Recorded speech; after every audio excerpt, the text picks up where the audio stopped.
January 21, a light to the young. And the child grew and waxed strong in spirit, filled with wisdom, and the grace of God was upon him. Luke 2:40. The example of Jesus as a light to the young as well as to those of mature years, for his was a representative childhood and youth. From his earliest years his example was perfect. In both his physical and his spiritual nature he followed the divine order of growth illustrated by the plant, as he wishes all youth to do. Although he was the majesty of heaven, the King of glory, he became a babe in Bethlehem, and for a time represented the helpless infant in its mother's care.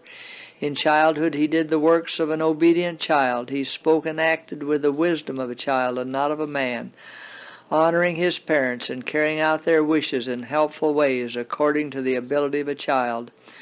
But at each stage of his development he was perfect with the simple, natural grace of a sinless life.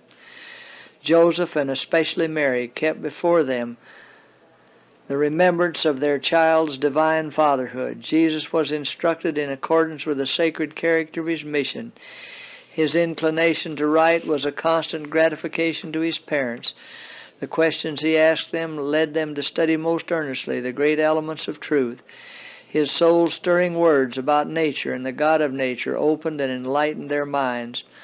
On the rocks and knolls about his home the eye of the Son of God often rested. He was familiar with the things of nature.